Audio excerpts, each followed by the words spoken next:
This is a video Myanmar's military elite doesn't want you to see.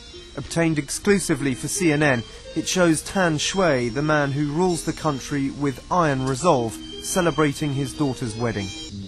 Myanmar, formerly known as Burma, has been ruled by a series of brutal generals since 1962, but intimate footage like this of the powerful inner circle of Thandar Shwe is rare. The largesse of the wedding is staggering. Thandar Shwe's daughter is adorned with hundreds of diamonds and afterwards receives incredible gifts of jewellery, lavish luxury in a country which, according to the UN, spends less per person on healthcare than any other nation on earth. The daughter, obviously with those diamonds, millions and millions of dollars, unbelievable. The presents that she was getting, the emeralds, again, we're looking at millions of dollars. And this is in a country where 2 out of 5 children under the age of 5 are severely malnourished. CNN asked Myanmar officials in Yangon and the UN for their response, but the requests were ignored. This is the town of Ta Chelek. I've slipped across the border from Thailand to ask people about daily life here. Most are too scared to talk, but one brave man makes this plea to the West.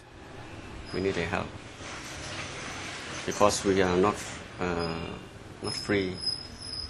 We have no free speech.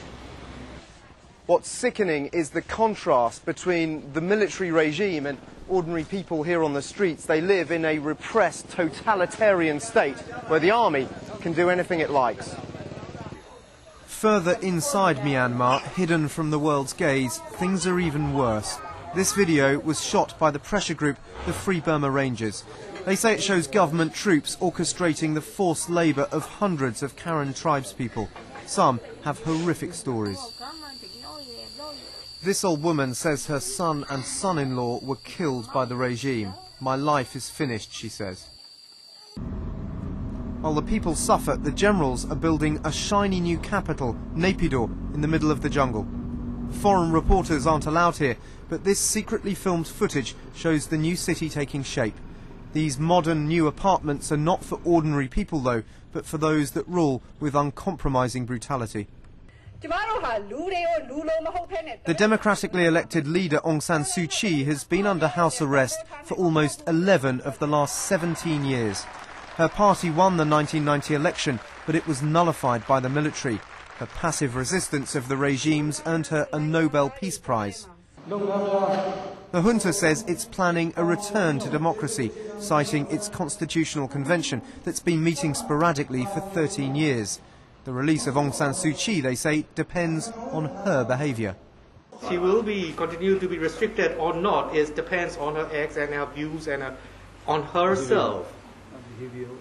Her behaviour and her acts. Her house is off limits to reporters. She's cut off from the outside world. Her home, in effect, a leafy suburban prison. Detained by an elite, which, if this video is anything to go by, seems to be amassing enormous wealth at the expense of its long-suffering people. Dan Rivers, CNN, Ta Chelek, Myanmar.